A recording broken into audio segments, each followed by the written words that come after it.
Welcome to Mystara for the second comparison video, where last time we talked about the graceful and noble Rakasta compared to the cowardly and untrustworthy Tabaxi. Today we are going extra planar for a glimpse at the differences between the freedom-loving and individualistic Diaboli compared to the twisted and tormented Tieflings. Because when the DM says no Tieflings in a Mystaran campaign, and a player decides they are just going to play a Diaboli because they're the same thing practically, no, they really aren't. The only thing they have in common is outside of the current appearance is they've both been heavily retconned. I'm Mr. Welch, and it's time to sharpen our horns. If another race has changed over the editions more than the Tiefling, I can't think of it. They were introduced in the second edition in the excellent Planescape setting, where they were humans that were touched by the taint of the lower planes. This could mean a direct lineage, but more often than not, the Tiefling was twisted by the evil energies of the Hells or the Abyss. It didn't even have to be a demon or devil. Any of the lower planes could create a Tiefling. Because of this intentionally poorly explained origin story, Tieflings were all custom creations. Zeb Cook flat out said no Tieflings looked alike. They were warped in some way or another, but there was no default appearance. The artist Dieter Lisi took this to heart and drew Tieflings in every imaginable shape and appearance.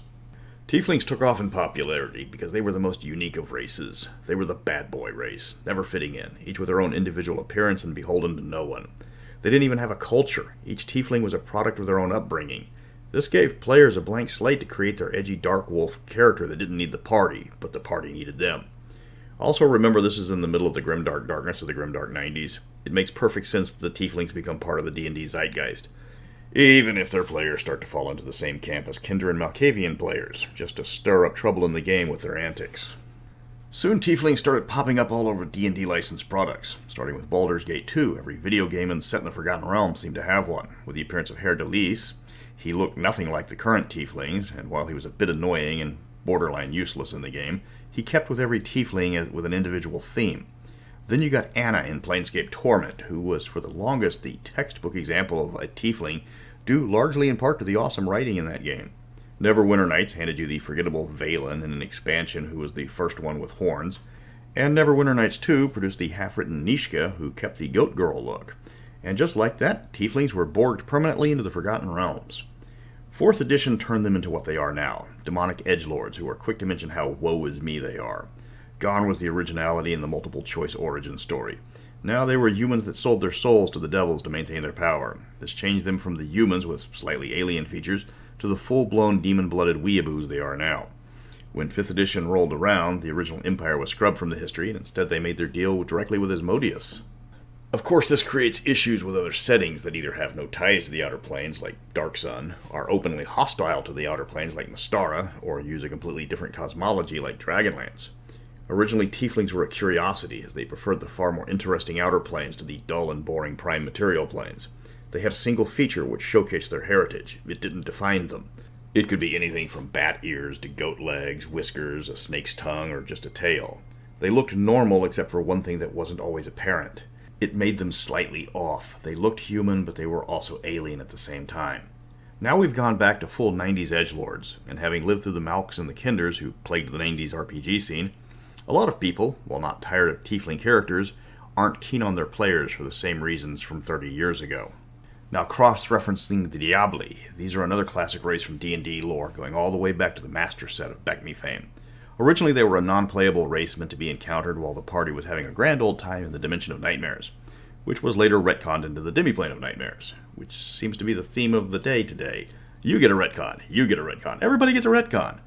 Diaboli were originally shown to be blue-skinned, somewhat humanoids with digitigrade legs, lots of hair, horns, and a tail, like the love child of Pan and Lucifer. The original Diaboli were utterly alien, unable to grasp the concept of order. They were terrified of the Prime Material Plane because nothing changed randomly like it does on the Demiplane of Nightmares. They were all fantasy libertarians, trusting no government and working together to create a society where only those who wanted to be part of it joined. As long as they weren't hurting anybody, they were left alone to do whatever they wanted by the rest of their people. They are the definitive chaotic alignment, with most of them being good and the rest largely being neutral. Some of them just wanted to be left alone, and they would decide what was best for them. The one ability that kept Diaboli from being turned into playable characters for the longest was the Demiplane's magic system. It didn't work on primes, and vice versa. Nightmare magic only works on nightmare creatures, and prime magic only works on prime creatures. Throwing a fireball at a bunch of Diaboli fighting your party would only hurt the party. A Diabolist trying to heal you with a spell is just wasting the spell. This carried over into the Prime plane as well. A Diabolist wizard is going to have a rough day trying to cast spells that every native creature is immune to. Doesn't matter if it's helpful or harmful, the spell just doesn't work. Casting invisibility on the demi-plane made you invisible to the rest of the party, but not to the Diaboli. From first-hand experience, this was a nightmare to work out logistically in a long adventure, and DMs tended to shy away from the ability because all the interactions you had to keep track of. Do you get a +1 to hit from a spell? Does it count as if you're hitting the Diabolist, or is the spell affecting you personally? The answer was case by case, but you get the point.